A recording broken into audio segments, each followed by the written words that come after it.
Pelan-pelan, tarik pelan. Capek ah. A few moments later. Assalamualaikum warahmatullahi wabarakatuh. Perkenalkan, nama saya Muhammad John Allen Albert dengan NIM 12330211937. Baiklah, saya di sini akan mereview materi tentang sejarah dan perkembangan kajian ijaz Al-Quran. Yang pertama, sejarah kajian ijaz Al-Quran. Kajian ijaz Al-Quran ini telah mengalami cukup perkembangan yang panjang dalam sejarah Islam. Baulata menyebutkan bahwa istilah ijaz ini mulai dikenal sejak awal abad ke-3 Hijriah atau sekitar abad ke-9 Masehi.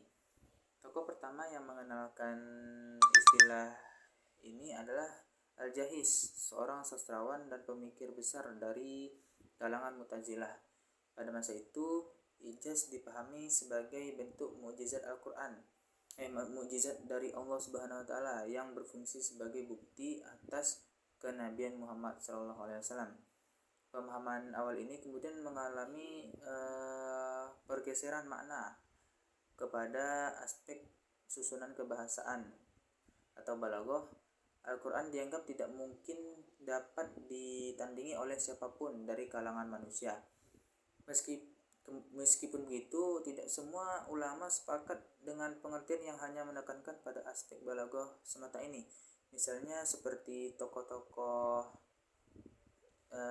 Hisham Al-Fuati, Abbad bin Sulaiman, dan Al-Rumani menolak pembatasan makna ijaz ini hanya pada segi retorika. Mereka mengajukan konsep yang bernama syarfah, yaitu keyakinan bahwa Allah memalingkan kemampuan bangsa Arab untuk menandingi Al-Quran dengan cara mencabut pengetahuan mereka tentang kesastraan dan kefasihan bahasa.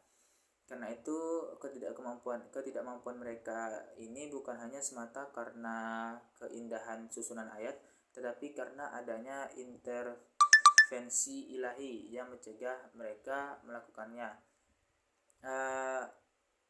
Pendapat syarfah ini kemudian dikritik oleh ulama ahlu sunnah seperti Al-Qatabi.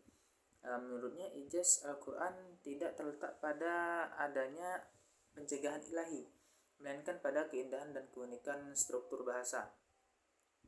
Seiring waktu, pemahaman tentang ijaz ini tidak hanya dipandang dari aspek linguistiknya saja, tetapi juga dari segi isi dan pengaruhnya terhadap kehidupan manusia. Pada masa modern, muncul kecenderungan baru dalam memahami ijaz Al-Quran ini, yaitu dengan menekankan hubungan antara Al-Quran dan ilmu pengetahuan.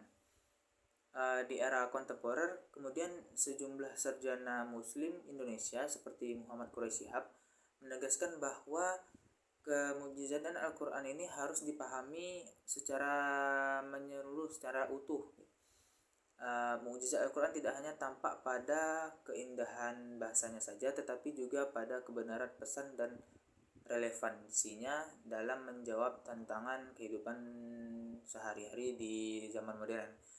Dengan begitu, perkembangan istilah ini dan pemahaman para ulama tentang ijaz Al-Quran menunjukkan dinamika intelektual Islam yang senantiasa hidup dan adaptif terhadap konteks zaman. Kemudian beberapa buku Indo ijaz Al-Quran. Kajian mengenai ijaz Al-Quran tidak dilepaskan dari karya-karya klasik para ulama yang menjadi fondasi utama dalam memahami konsep kemujizatan Al-Quran. Salah satu contoh bukunya yaitu dari Abu Bakar Al-Baqillani dalam karyanya